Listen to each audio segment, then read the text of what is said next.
Nice to have you women here.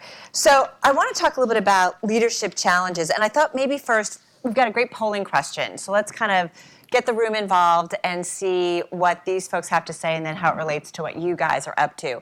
So we have a question. Which of these matters the most to you? So if you guys can weigh in on this. Popularity ranking, strong showings on sites such as Glassdoor, helping me find the right people, number one.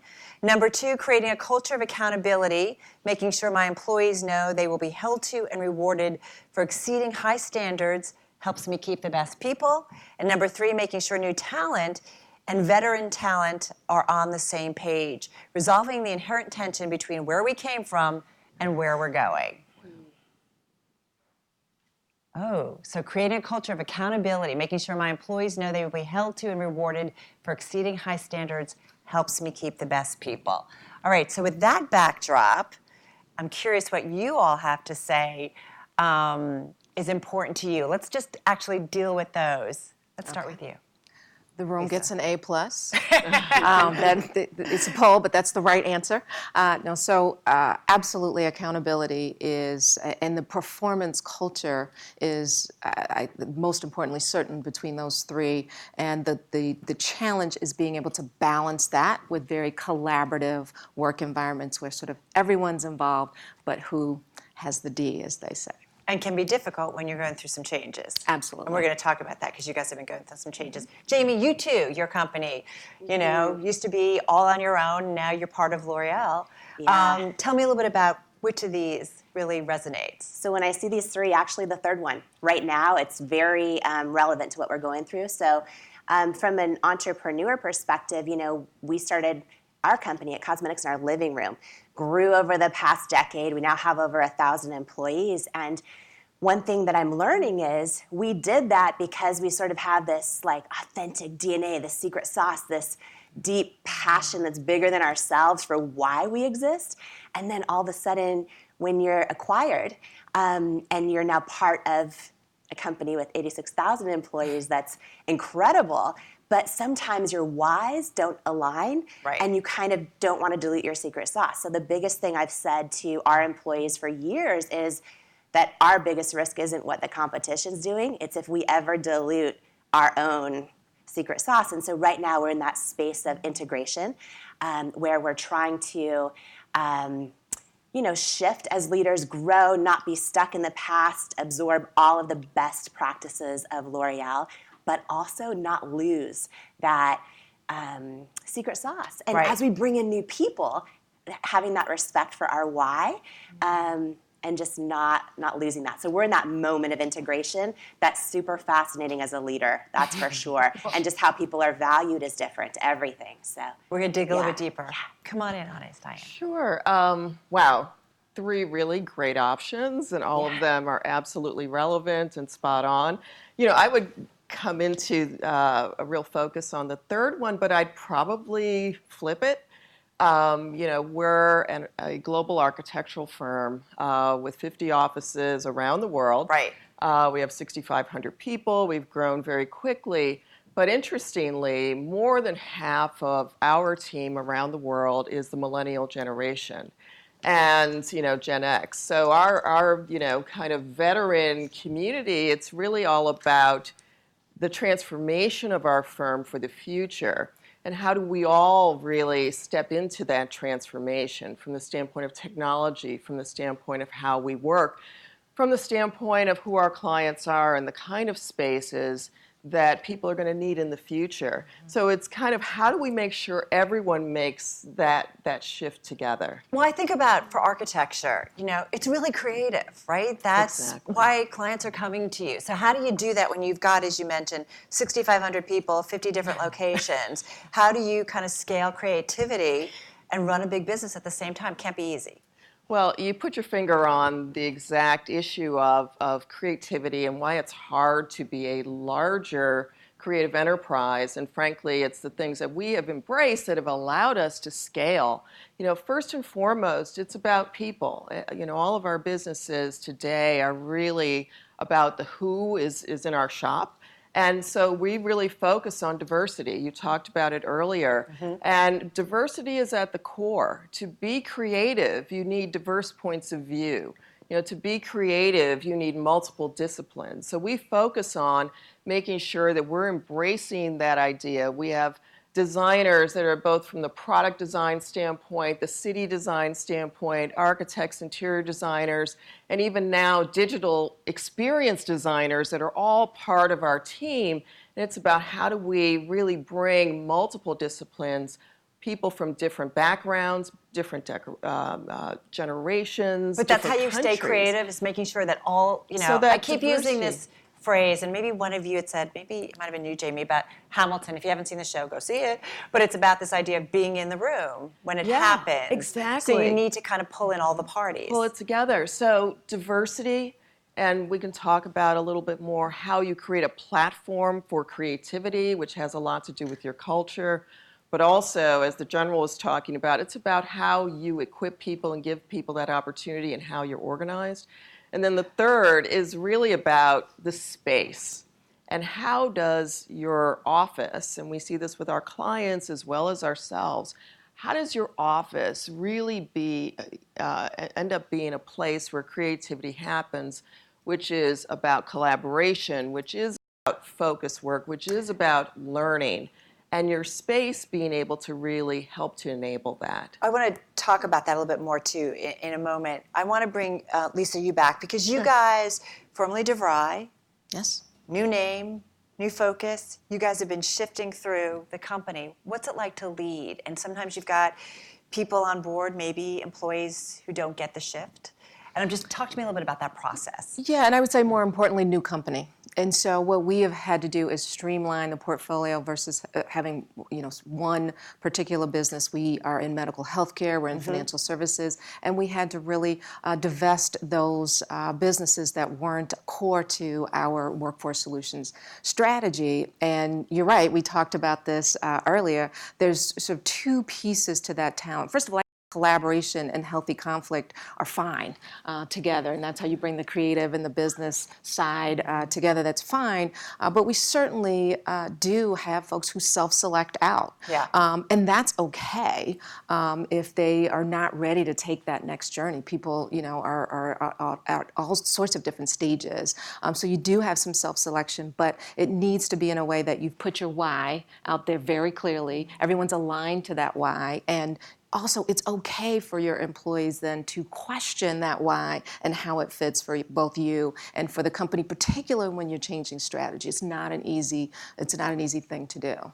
Jamie, talk to us too about, I think you said, I love this phrase, there are people who like being part of an indie culture, which is kind of what you were when you guys were in the, your apartment, versus now being part of a big corporate entity. How you kind of have to, explain to people things have changed if they don't see it, and how do you juggle that?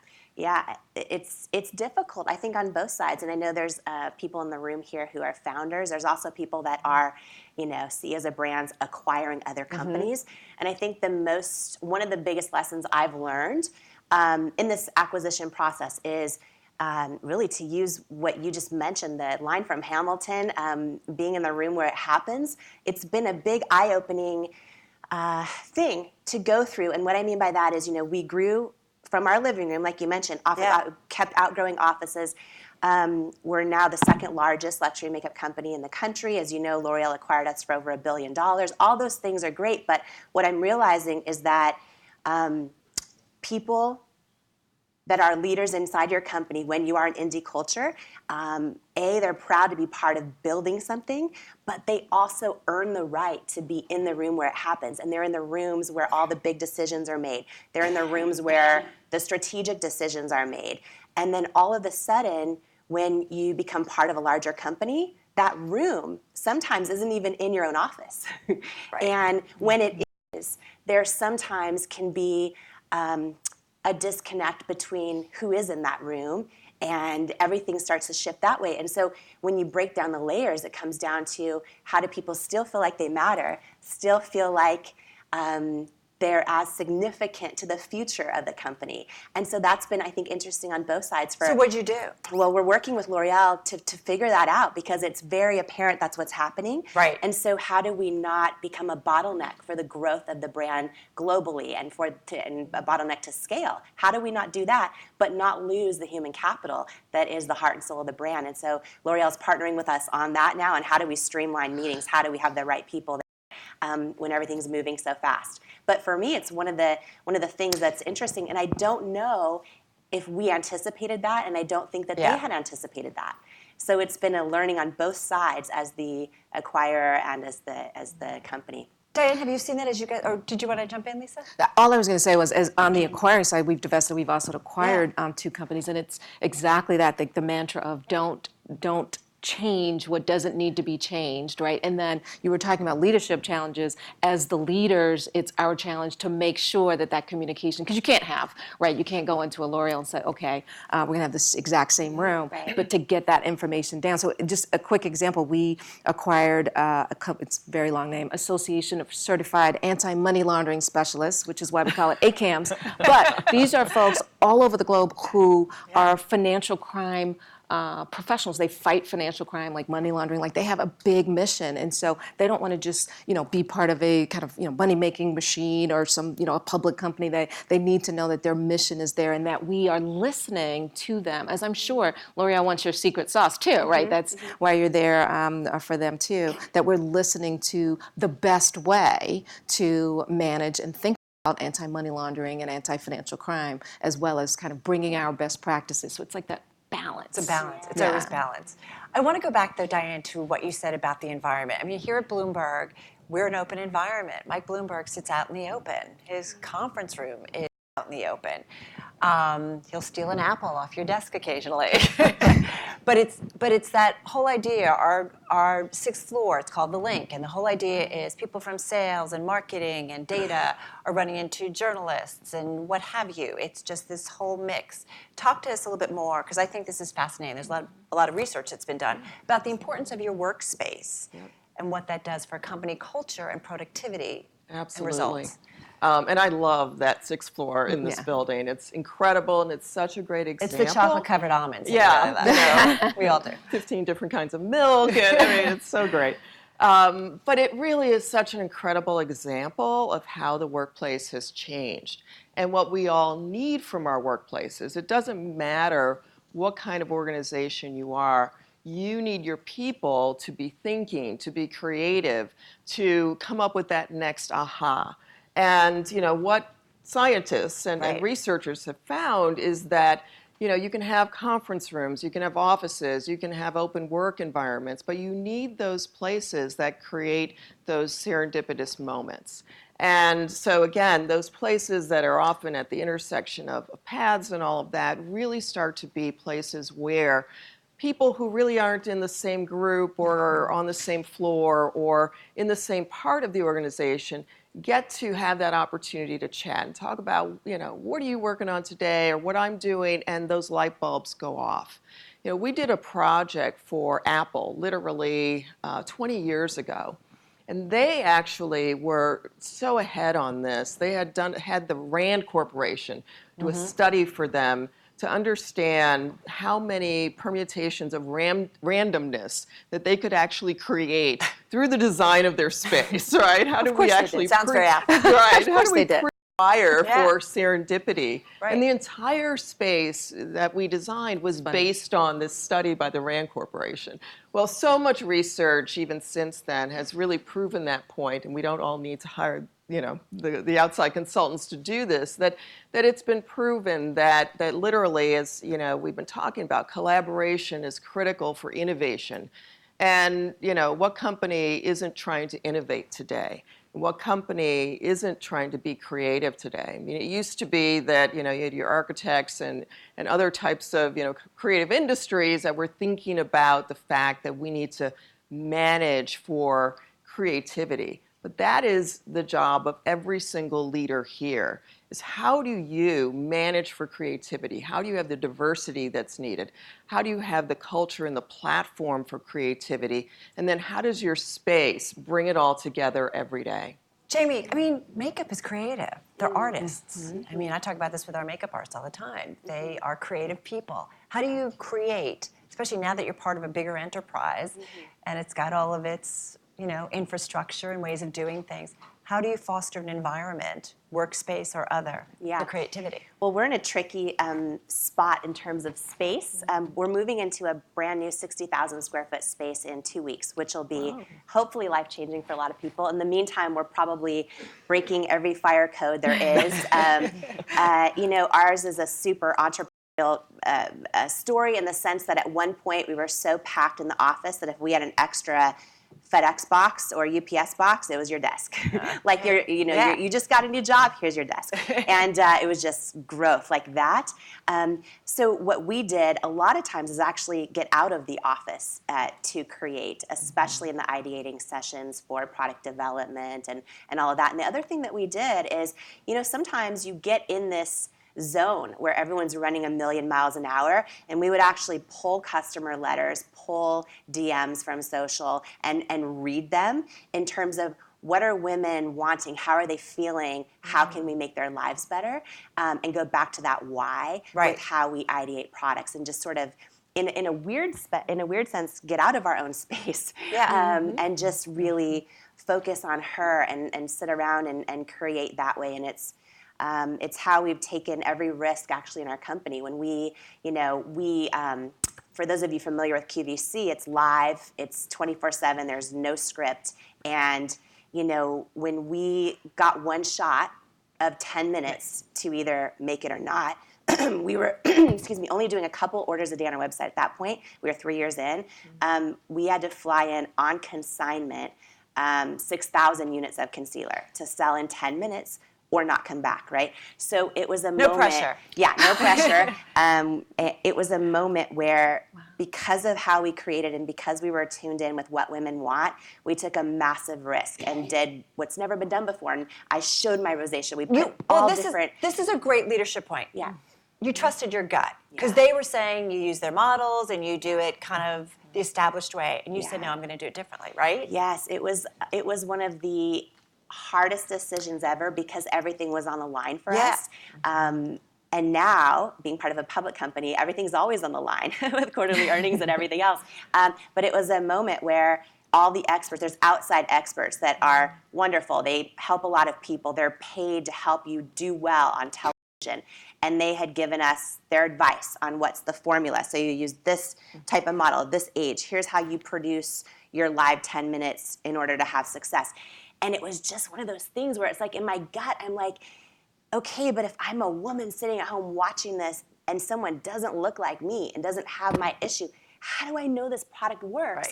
But there's a formula, and the only people that did well, because it's hard to do well on QVC, followed the same formula. And it came down to that 10 minutes, and we decided to risk it all, to take a chance to go with our gut. And because I felt like if we had the opportunity to shift culture around beauty and I didn't take it, I'd regret it forever. And we took it. And I remember at the 10-minute mark, the sold out sign came up. I was like, I was a mess. And I was like, ah! I cried right when the camera went off because we weren't going bankrupt. It was a huge thing, but also because real women use their voices. But it was a changing point. It also taught you. Huge. I know my business. Leader, and it goes back to your why too. And now you fast forward, that was 8 years ago. Now all of the retailers that said that it wouldn't work are now doing what we did for their own brands. And thank God, because it's what's best for women. But anyways, going with our gut, that's been everything. Lisa, we talked a little bit about Workspace and your employees. Talk to me a little bit about that and how that relates to you guys, or what you've thought about. Certainly agree with everything that's been said around innovation. For us, the challenge is being so disparate, similar to you across the globe. So we talk about diversity, and it's a big conversation here in the U.S., but it means so many different things. For example, in Brazil, we have over 150,000 students in Brazil. We're in 4 or 5 different locations, different institutions there. We have a presence in Asia where it means a completely different set of things. And so one of the things for me, the challenge as a leader is to make sure that I'm communicating in not only a transparent way and making sure that, as a public company, obviously that you've always got to balance that communication, but making sure that everyone's getting the same information. In other words, our headquarters are in Chicago, love it, but you don't get a benefit because you happen to sit in Chicago in the open space, our equivalent of the 6th floor here, versus you're in the London office, which is tiny, right? And so that's a constant challenge. So what do you do? Well, one, I hit the road, so I make sure that I'm going. And when I do a couple of things. I always talk to our students. We're academic institutions at our core, and our students always tell you exactly what they think in person to the CEO and on social media whenever they feel it. So that's good. But our students are also our product. So just like the women who are wearing your makeup, and people say, "What is that?" Right? Same with our students and their success.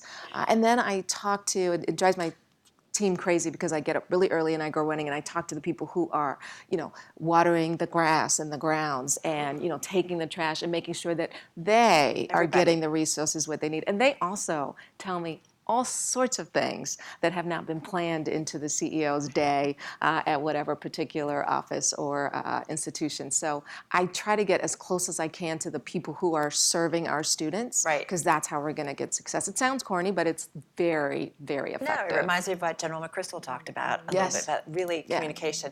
I want to open it up to some questions from our Breakaway members. Does anybody have any questions for our panel? Over there?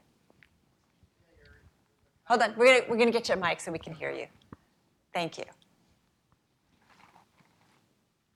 The comment on creating serendipity is very relevant right now. We are in 6 countries and 20 states. We have employees there, and over half of our employees work out of their homes. And my name is Stan Schneider from a company called Real Time Innovations, RTI. Thank you very much. And we really need to somehow create serendipity without a space. And I was wondering if you have any ideas on how to do that online or with work from home technology and how that works. Yeah, that's a really great point. And again, very relevant for all of us, and I'm sure everyone else, that when we talk about the workplace is wherever you are. And so how do you build in the connectedness, the FaceTime, the serendipity, all the things that ultimately lead to the kind of innovations and success that we're all looking to achieve? And we've really, again, that comes back to what I'll call the platform for creativity. It's your culture. Do your values start to be around connecting with others and those things that you talk about and those things that are important for you to make sure everybody gets it, that you're not an island and it's not just about your one little team, but it's about your connection across. We call it the one firm. Meaning, we are one firm. It doesn't matter where we sit. We can be in, 50 different countries or cities, but we are one firm. And so we kind of build this culture, but it's also about the kinds of things that you do to grow and nurture that. So a few things that we do, I'll talk about. One, we have this thing we call the super meeting once a year, where we bring together 500 leaders from around the firm, all different generations, all different parts of the organization. It literally is a super meeting with, talks like this going on, with sub-meetings going on. It's for a whole week. And again, it's this kind of mixing bowl, because we believe in how do you make sure people know each other? So there are different people that come to the super meeting every year. And then we invest in lots and lots of meetings and retreats and groups. And, our competitors are like, how can you afford that? And we're like, how can you afford not to do that? Because you see the payoff. You see, it's unbelievable. Really, you see it financially, the payoff. Well, we've grown twice the size of our nearest competitor. We've, again, seen the incredible success.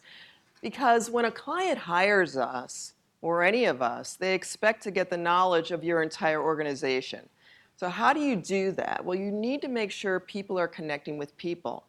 It's also about ideas connecting with ideas. And so last year, we launched what we're calling Design Labs, which is really this virtual idea space that connects everyone in our organization in terms of sharing ideas, and it's not about just the finished buildings and designs that we create. In fact, that's not on there at all. It's just the ideas, the sketches, I read this article, I designed, I put together this sketch, here's a model I just did, look at this great technique that we're using in the 3D shop. I went to such and such a country. Isn't this a great photo? It literally has thousands and thousands of people on it in our organization sharing ideas, because that's the other part of this chemistry. It's about ideas today, and how does one idea ignite the next? So, for us, those are just two pieces, but there's lots of parts of what I'll call the platform for creativity. And it really does need to be intentional. It's like every other aspect of your success. When the general was talking about even diversity and how you need to be intentional and supportive of it, it's the same thing with creativity and innovation. You have to really rise to that challenge and say, what do we need? Let's do it. It absolutely pays off. Another question? Thank you. Thank you, Carol. Cynthia DeBartolo, CEO, Tigris Financial Partners. We all know diverse inclusion is a topic that is growing, and as diversity evolves, it's not the cost of doing business, it really just is good business. So could each of you give an example of a diverse and inclusion initiative that you're doing internally among your employees, and then maybe an example of something you use with supplier diversity? Kind of quickly. Sure. I will go first quickly, which is, from my perspective, one of the things we need is more women and more diverse folks in the C-suite. And there. How do we get that to happen? Quickly, I will tell you. And so, initiative at our organization is to get those folks P&L experience. I understand that it's not the only way to have profit and loss experience, but that is really, that general manager P&L is where it's at. And what you have to do is you've got to put people in stretch assignments. You've got to give them mentors. Our program's called Catalyst, but I'm sure you can call it anything. We bring them together, help them understand everything that goes into that type of leadership, and then leadership in general. But then when you do that, you have to give them the support, because by definition, it's a stretch assignment. It's the first time they've done P&L. So that's one thing that we do, and I think that if just every company did that, just a few women and minorities, it would change the face of business. It's very intentional. Very. Jamie, any thoughts? Yeah, we're in a little bit of a different situation. 80% of our senior team is women, and you're doing okay. Yeah, that's how it's always been. But wouldn't it be nice that we get beyond that? It's definitely, and there's so many forms of diversity, and so for us. Do you feel pressure to hire more men? Or no. No, I don't. We try to really just hire the best, most qualified people. But I think diversity. But do you understand what I'm saying? Absolutely. If we're going to be diverse, that absolutely. Means, and we're getting more. Yeah, we're getting more. I guess we're at 20%. But no, I think diversity also includes, everything from who you love to how you dress to everything. And I think it's so important, because I believe it's the heart and soul of creativity. I also believe it's who our customer is, right? And so we have big initiatives internally, but two quick examples of external initiatives. And one of them is, us being the first beauty company to put everything on the line and go out there and say, no, I'm not going to put 12-year-old models with perfect skin up here. I'm going to put Helen, who's in her 70s, Alicia, who's African-American with acne-prone skin. And we kind of took a risk from the beginning. Yeah. The other thing in ways that we're doing that is we use male models, actually. We use every walk of life, and we've expanded our shade range, which from a business perspective isn't always actually the right financial decision. It's just the right human decision. And so a lot of our complexions have gone from 6 shades to 48 shades. And honestly, you want everyone who works for you to wear your product. It's the right human thing, but it also, I think, is who our customer is too. That Diane, just quickly. Diversity. Sure. Our firm focuses on cities. we've seen this massive amount of urbanization happening in the world globally. More than half the people of the world live in cities now.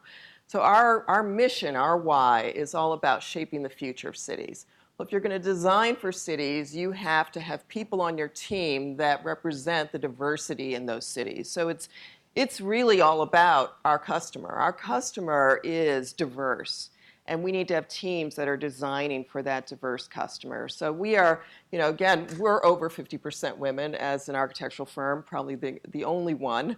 And it's because of the diversity of our practice as well as a lot of intentionality. One of our original founders, Margot Grant, was a woman and actually half Native American as well. And we have a diversity scholarship that we launched many years ago to really start to go into the schools and attract diverse talent. So it's all of the, we have many initiatives all the way up the chain, but also saying, look, we've got to start really in the schools as well. Number one, helping African American and other underrepresented minorities to know that we're here and we're looking for them. So, again, we really believe in diversity at our core, and it really comes back to our mission in shaping the future of cities. Very rapidly, your biggest leadership challenge for the coming year. Well, disruption is all around us, and for the first time probably in the history of construction and design, there's some massive change going on with technology. Finally, we're seeing really significant innovation in the construction and design industry, and so computational design, which is really how we bring the computer in as our design partner, is really going to shift how we think about our jobs as designers and architects. So it's about embracing it, it's about how do we leverage it, and frankly, a lot of retraining of our profession and, of course, our people at Gensler.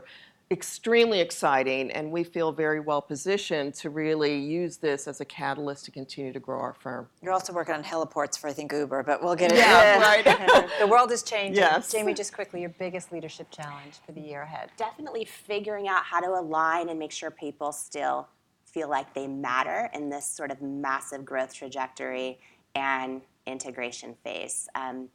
And keeping our secret sauce during the whole thing, and learning how to scale that, not lose it, but scale it. So much of this has a talent component, as we all know. Yep, mine would be finding the right talent to prioritize the opportunities for organic growth. We've streamlined our portfolio, and our problem now is we just have so many opportunities we need to focus, and we need the talent to do that. It's exciting times, though. It is, right? It's a tough problem to have, or a good problem to have. Yes, very much so. I'll take it. Diane, Jamie, Lisa, thank you so much. Thank you, Carol. everybody. Thank